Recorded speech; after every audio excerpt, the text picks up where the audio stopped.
4 years ago, I wired $450,000 into a corporate holding account, fully convinced I was purchasing a luxury oceanfront penthouse and securing the ultimate second act of my life.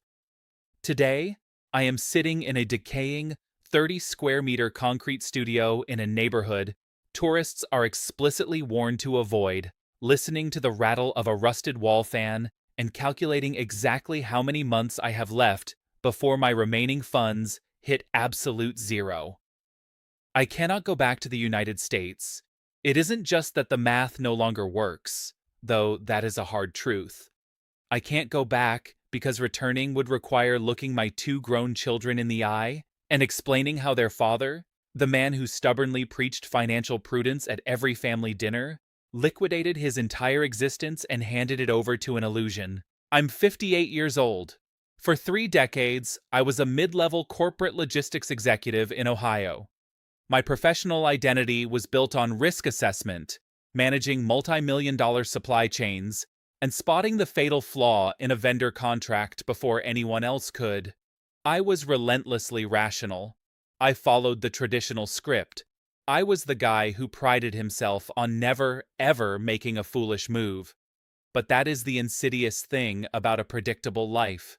You spend decades reinforcing the front door of your intellect, completely unaware that the back door of your ego has been left wide open. I didn't lose my life savings because of a complex legal loophole or an undetectable financial hack.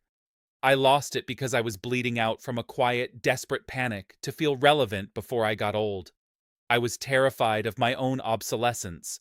I wanted to be seen as a man of action, a man in control, a man who still had chapters left to write. Looking back now from this cramped, sweltering room, the autopsy of my ruin is painfully clear. The warning signs weren't just visible. They were glaring. People warned me. I saw the inconsistencies with my own eyes. Yet, I didn't just ignore them, I aggressively rationalized every single one. I used my own corporate intelligence to justify my own destruction, step by step, completely convinced I was the smartest guy in the room. There is a profound, unspeakable humiliation in realizing you were never the architect of a brilliant masterstroke, but just a predictable mark playing a part in someone else's well-rehearsed script.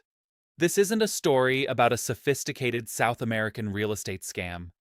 It's a story about a man who was so deeply terrified of being ordinary, he paid $500,000 just to hear someone tell him he wasn't. To understand how a man gets dismantled so completely, you have to understand the armor he was wearing.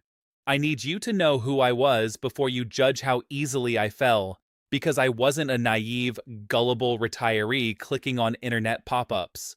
For 30 years, I was a logistics executive for a mid-sized freight network based out of Ohio. My entire professional existence was built on skepticism and risk mitigation.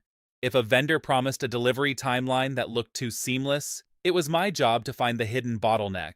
I audited multi-million-dollar supply chains. I lived in spreadsheets, risk assessment models, and contract clauses.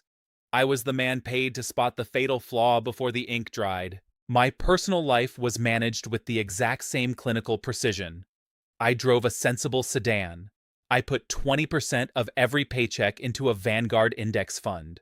I was married for 25 years to a woman who was just as pragmatic as I was. We raised 2 capable kids, paid off a 4-bedroom colonial in the suburbs, and never carried $1 of credit card debt. We played by the absolute center of the rules. I thought that made me invincible. But playing by the rules doesn't insulate you from becoming obsolete. It just guarantees that your obsolescence will be orderly. My marriage didn't end in a dramatic explosion. There was no affair, no shattered plates, no screaming matches. We just looked at each other across the kitchen island one Tuesday and realized the contract had expired. We dissolved the marriage with the same quiet efficiency we used to file our joint taxes. 6 months later, the corporate restructuring hit. They didn't even have the decency to fire me. They sunsetted my role. I was handed a severance package, a firm handshake, and an early exit. Suddenly, I was 58 years old, living alone in a sterile, short-term corporate apartment near the interstate, surrounded by rented furniture.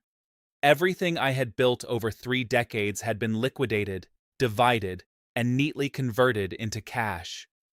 I had exactly $610,000 sitting in a Chase checking account. No pension, no incoming salary, just a finite pile of capital. If you look at $610,000 at age 25, it looks like a fortune.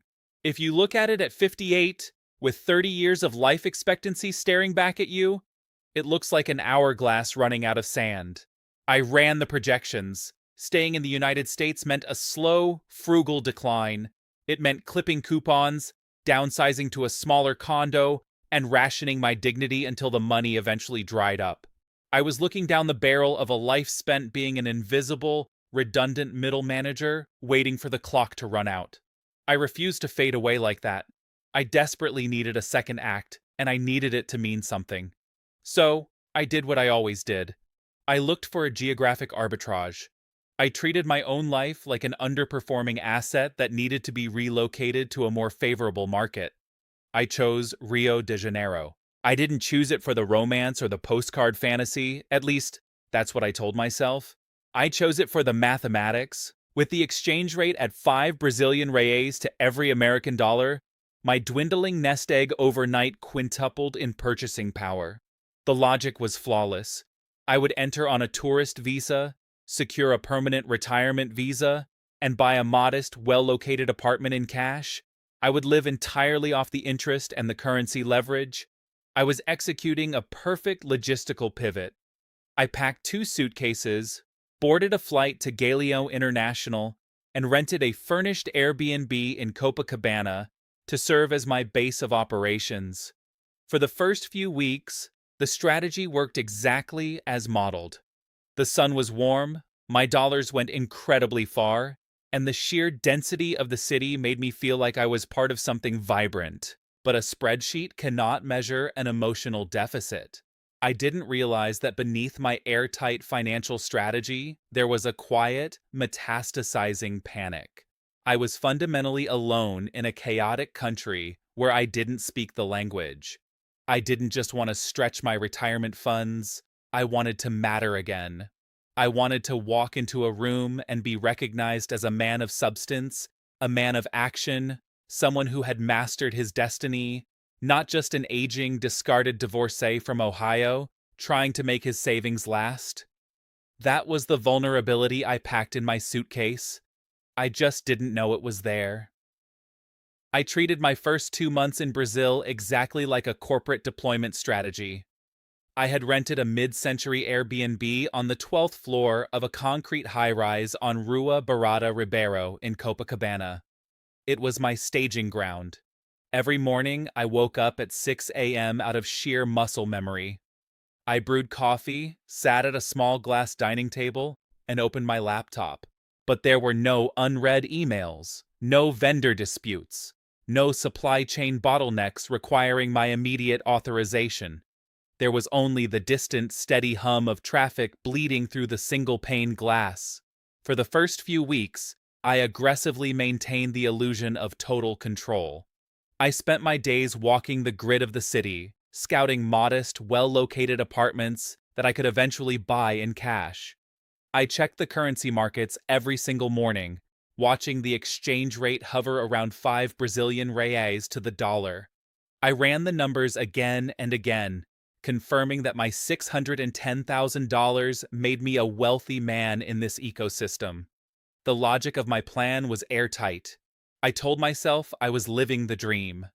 I was a man who had outsmarted the system, escaping the slow, frugal decline waiting for me in an Ohio suburb. But there is a massive difference between having money and having a purpose. Back home, my identity was entirely tied up in utility. I was a provider. I was an executive. People needed my signature, my approval, my paycheck. In Rio, nobody needed me. I had liquidated my responsibilities, and in doing so, I had liquidated my relevance. I was completely untethered, and more terrifyingly, I was invisible. The weight of that isolation didn't hit me all at once. It accumulated in small, humiliating increments. It was the crushing frustration of standing in a local pharmacy, unable to articulate something as simple as wanting ibuprofen. It was spending 3 days trying to decipher a Portuguese internet bill, feeling my old corporate authority evaporate into total, helpless incompetence. I wasn't a sophisticated expat mastering a new market. I was a 58-year-old man pointing at menus, apologizing to cashiers with hand gestures, and eating dinner alone at corner tables while pretending to read the news on my phone. I had built a perfect financial fortress, but the inside of it was completely empty. I didn't want to just stretch my capital. I wanted to stretch my youth. I didn't want a quiet, stress-free tropical retirement. I wanted it to be cinematic. I wanted to walk into a room and feel the way I imagined successful, powerful men felt. I was desperate for an audience. I was walking through one of the most vibrant cities on earth, utterly suffocated by my own irrelevance. I didn't know it at the time, but the language barrier and the loneliness had stripped away all my armor. I was a hollow shell, painted with the veneer of wealth, practically begging for someone to look at me and confirm that my second act had actually begun. It happened on a Tuesday afternoon, 2 months into my exile. I was sitting inside a high-end espresso bar on Rua Garcia Davila in Ipanema, a place full of polished concrete, monstera plants, and people who looked like they actually belonged. I was arguing with the barista over a double charge on my credit card.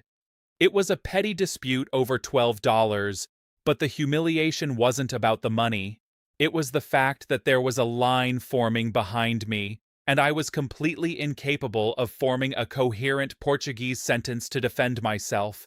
I was sweating through my shirt, feeling every bit the redundant, aging American who had overstayed his welcome. Then, a voice cut through the noise, crisp, authoritative, and in flawless English. He's telling you the machine timed out on the first swipe, but the receipt shows it cleared. Give me your card. I turned to see a woman standing next to me. She was in her mid-30s, wearing a tailored linen blazer and holding a leather portfolio. She didn't look at me with pity or predatory interest. She looked at me with the mild impatience of a professional whose time was being wasted by someone else's inefficiency. She switched seamlessly to rapid-fire Portuguese, pointed at the terminal, and within 15 seconds, the barista was apologizing and handing me a cash refund. Her name was Isabella. When I offered to buy her a coffee to say thank you, she declined, checking a silver watch on her wrist. She gave me a minimalist business card instead. Isabella V. Independent relocation consultant. She explained briefly that she managed logistics and asset placement for foreign investors. That was the masterstroke. If she had lingered, if she had flattered me or batted her eyelashes, the 30-year logistics executive in me would have immediately raised the blast shields. But she didn't.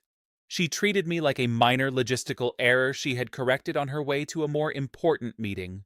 She walked away. And because she walked away, I was the one who called her. Over the next few weeks, Isabella became my unofficial local fixer. I told myself I was simply utilizing a local contractor to streamline my integration.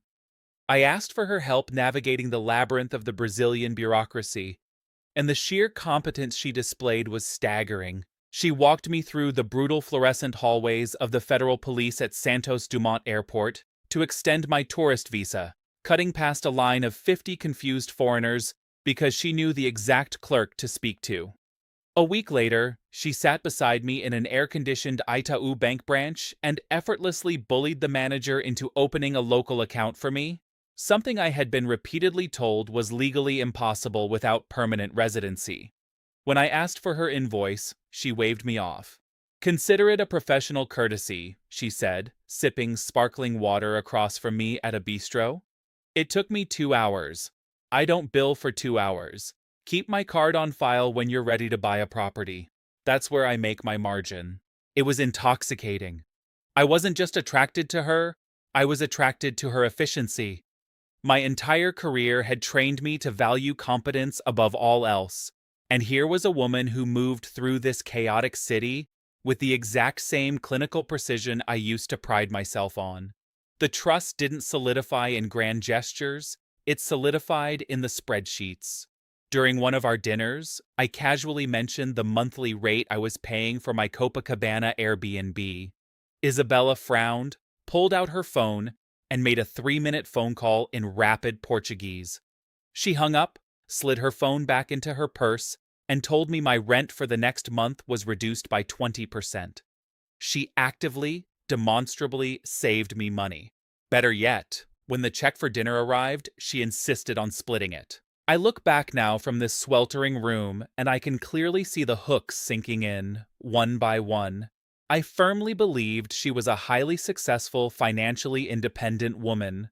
Because she saved me money and never asked for a dime, my ego reached the fatal conclusion. She wasn't interested in my capital. She was interested in me. She respected my intellect. She saw me not as a retired divorcee counting his days, but as a sophisticated expat, a peer, a man still very much in his prime. There were warning signs, of course. Small anomalies that should have triggered the risk assessment alarms I used to rely on. I noticed she carried 3 different cell phones. When I asked about it, she gave a perfectly reasonable explanation. One for personal use, one for local contractors, and an encrypted one for her European clients. Yet, in all the hours we spent together, I never met another client. She was always comfortably vague about who they were, citing strict non-disclosure agreements. More significantly, she began planting seeds about the reality of the local real estate market. She told me the advertised prices on property websites were inflated traps for tourists. She explained with absolute authority that the truly lucrative deals were informal, entirely off-market, and conducted strictly in cash to bypass the country's punitive transfer taxes and bureaucratic gridlock. At the time, I didn't see these as red flags. I saw them as dividends. I was finally being let in on the secret. I was getting the insider's view of how the game was actually played, far above the heads of the ordinary clueless tourists. I used my own corporate intelligence to justify her inconsistencies, entirely convinced I was the smartest guy in the room, blissfully unaware that the room had been built specifically to trap me. The transition from a professional arrangement into a passionate romance didn't happen with grand cinematic declarations. It happened with the same calculated efficiency that defined everything else Isabella did. By the start of my 4th month in Rio, she had quietly let her own lease expire and moved her leather bags into my Copacabana rental. I was completely intoxicated. I woke up every morning next to a vibrant, brilliant, 34-year-old woman who treated me like a man in his absolute prime. The profound sense of obsolescence that had haunted my final years in Ohio vanished. I didn't feel like a discarded corporate manager anymore. I felt like a master of the universe who had successfully executed a brilliant second act. Under the guise of streamlining my life, Isabella slowly took over the logistics of my daily existence. She handled the local transactions, translated my Portuguese mail, and organized my schedule. I didn't see this as a surrender of control. I saw it as a luxury. I had spent 30 years managing details for a corporation. Having someone finally manage the details for me felt like the ultimate reward. She also began systematically insulating me from the English-speaking expat community. She didn't forbid me from seeing them. She just dismissed them with clinical precision. "You don't want to end up like them, Arthur," she would say, gesturing toward the loud, sunburned Americans drinking at the beachfront kiosks. "They live in a cynical little bubble. They never touch the real Brazil. They're tourists who never went home." I agreed immediately. I desperately wanted to be an insider, not a tourist. So, I stopped seeking out English speakers. I let her become my sole translator, my only filter for reality. I was completely dependent on her for my connection to the outside world, and I smiled while the cage was locked. The warning signs were glaring, but I aggressively reclassified them as cultural differences. I noticed she constantly juggled 3 different cell phones. When I asked her about it, she casually mentioned her wealthy European clients, who required encrypted lines and strict non-disclosure agreements. I never met a single one of these clients. I never heard a name, but instead of probing, I respected her professional discretion. More significantly, she started heavily educating me on the realities of the local real estate market. She explained with absolute unwavering authority that the advertised properties online were heavily inflated traps for clueless foreigners.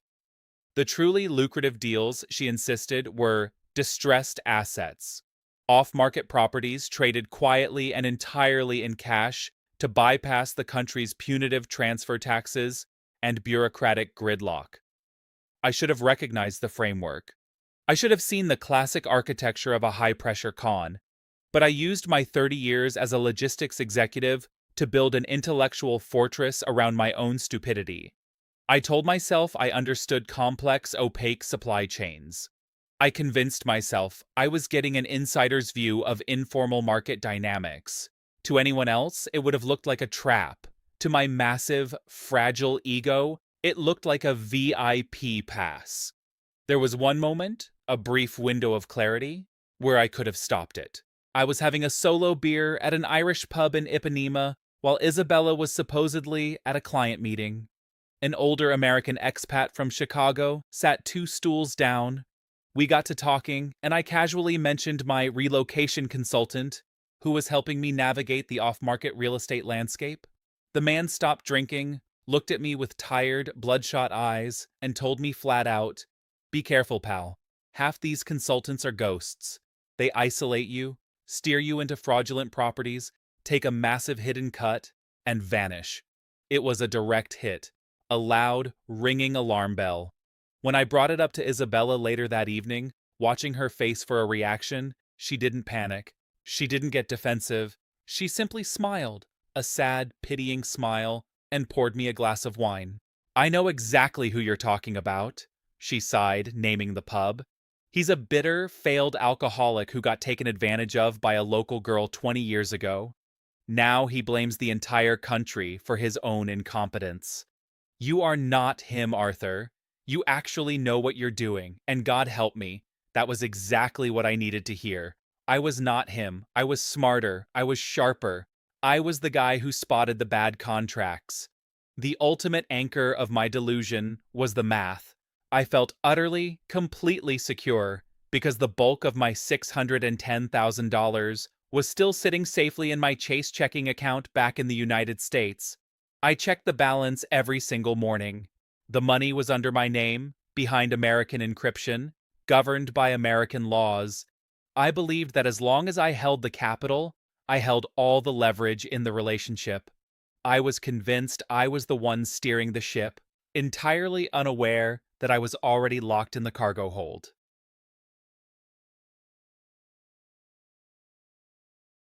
The trap wasn't sprung with a desperate plea or a sudden emergency. That would have triggered my corporate reflexes. Instead, it was presented exactly the way I wanted to see the world, as an exclusive, high-level logistical puzzle that only a man with liquid capital and decisive intelligence could solve. It was a Thursday evening, 5 months into my new life. Isabella walked into our Copacabana apartment, kicked off her heels, and dropped a heavy leather folder onto the glass dining table. She didn't look excited. She looked exhausted, like a professional who had just spent 10 hours navigating a brutal boardroom negotiation. She poured herself a glass of wine and told me, almost clinically, about a distressed asset in Leblon. For context, Leblon is the most exclusive, fiercely guarded real estate market in Rio de Janeiro. You don't just buy a penthouse there, you have to be invited to purchase one. According to Isabella, a prominent, extremely wealthy local family was going through a highly toxic public divorce. A federal judge was 48 hours away from freezing all their marital assets. The husband was desperate to liquidate a luxury oceanfront penthouse off the books before the court could lock it down. The market value was well over $1 million. The liquidation price, if executed immediately and quietly, was $450,000. but it had to be a direct wire transfer to a corporate holding account by Monday morning. No mortgages, no traditional escrow, no delays. If she had pressured me, if she had begged me to do it for us, I might have stepped back. But she didn't. She simply laid the financial anatomy of the deal in front of me like a blueprint. She even sighed and said, "It's a shame my European clients are tied up in a Swiss tax audit right now. Someone is going to make a fortune on this tomorrow." I didn't see a con. I saw a massive inefficiency in the market, and I was holding the exact tool required to exploit it. I sat at that glass table for 3 hours running the numbers. The logic felt impenetrable. Buying this penthouse wasn't just a financial masterstroke that would instantly double my net worth. It was the ultimate, undeniable proof of my reinvention. It was the castle I was buying for us. It was the moment I stopped being a retired logistics manager from Ohio and became a serious player in a global city. The next morning, I opened my laptop and logged into my Chase checking account.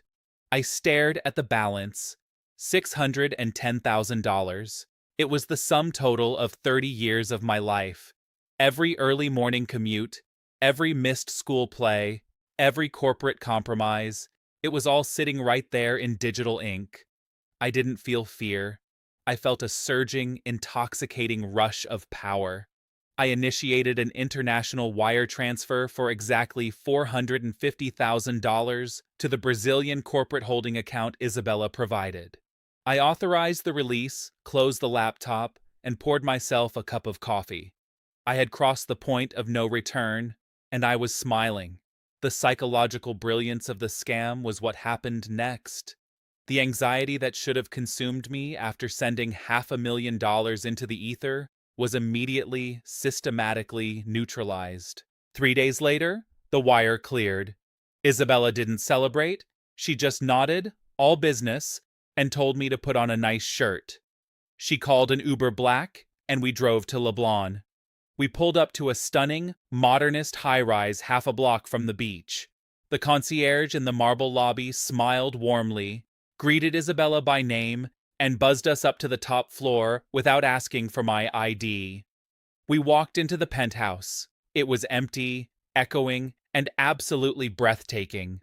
Floor-to-ceiling windows looked out over the Atlantic Ocean, the waves rolling against the white sand. Isabella popped a bottle of champagne she had brought in her bag. We stood on the sweeping balcony, the ocean breeze hitting my face, and clinked our plastic cups. Then, she reached into her blazer and handed me a heavy brass set of keys. She didn't stop there. She pulled out a thick dossier of documents.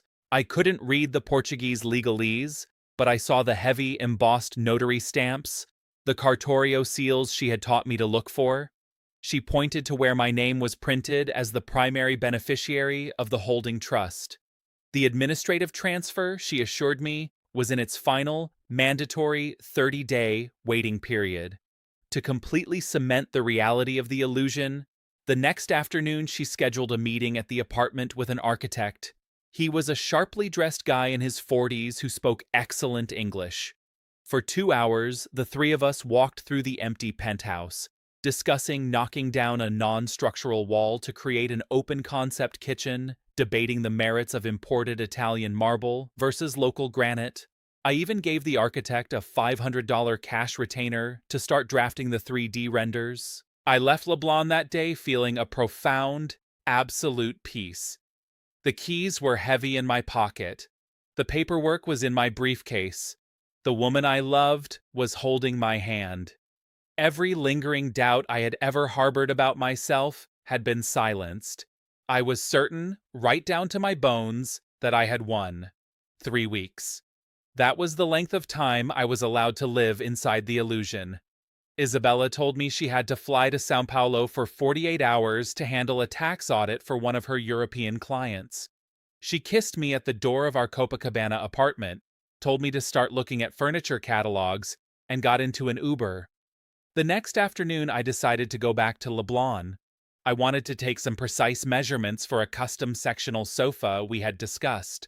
I didn't tell her I was going. It was supposed to be a surprise, a proactive step to show her I was handling the logistics. I walked the 6 blocks from the Leblon subway station, feeling the weight of the brass keys in my pocket.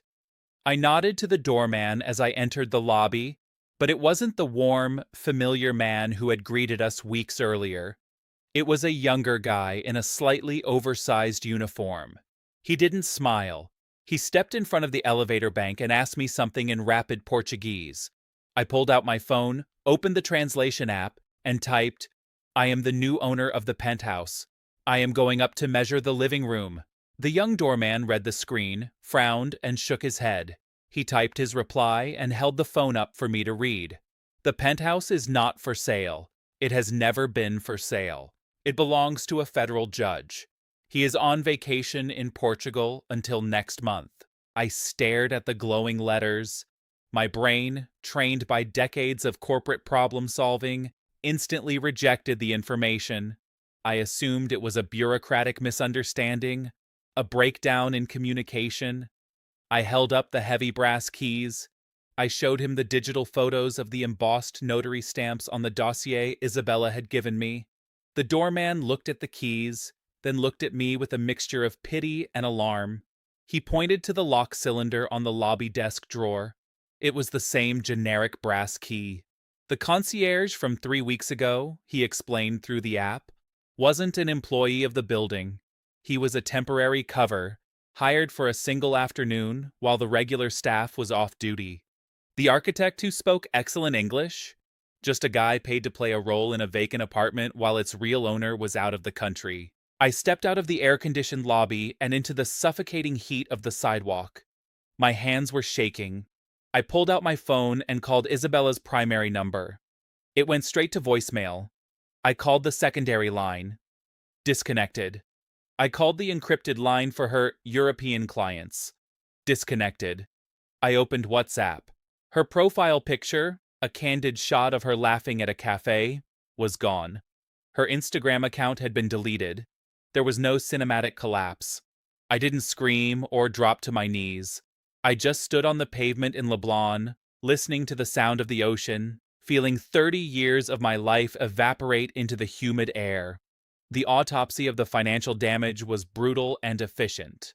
The $450,000 I wired had landed in a corporate holding shell, just as instructed. Within hours, it had been fractured into dozens of smaller transactions, converted into cryptocurrency, and scattered across unhosted wallets. It was gone. I was left with roughly $160,000. In my arrogance, I believed I could still fight back. I hired a team of local lawyers, spending tens of thousands of dollars on futile investigations, international subpoenas, and private detectives who eventually told me the hard truth. Isabella V. didn't exist. She was a composite identity, an exceptionally skilled contractor in a decentralized network of professionals who specialized in separating wealthy, isolated expatriates from their capital. The money bled out fast. Between the exorbitant legal fees and the high-end lifestyle I was still stubbornly trying to maintain in Copacabana, my remaining funds collapsed. Now, 4 years later, I am sitting in this 30-square-meter concrete box on the wrong side of the city. The beaches of Leblon and Ipanema feel like they belong to a different planet. I calculate my groceries down to the cent. I have maybe a year left before my account hits absolute zero. I cannot go back. Returning to Ohio wouldn't just mean accepting poverty. It would require looking my 2 children in the eye and explaining the profound depths of my stupidity. It would mean confessing that the father who relentlessly preached risk mitigation, who audited multi-million-dollar supply chains, handed over his entire legacy simply because he was terrified of growing old and irrelevant. The loss of the money is a daily, physical ache. But the true devastation, the thing that keeps me awake listening to the rattle of this rusted wall fan, is the psychological destruction. I didn't lose my life savings to a mastermind who overpowered my intellect. I lost it because I laid the trap myself. My ego demanded an audience. My desperation required validation. Isabella merely walked into the room, recognized the exact shape of my emptiness, and sold me the exact reflection I was begging to see. I paid $450,000 to feel like a man of consequence, to believe that a brilliant, beautiful woman found my intellect intoxicating. There is no comfort in knowing I was targeted, only the cold, clinical realization that the smartest guy in the room is usually the easiest one to destroy, as long as you let him believe he's the one holding the keys.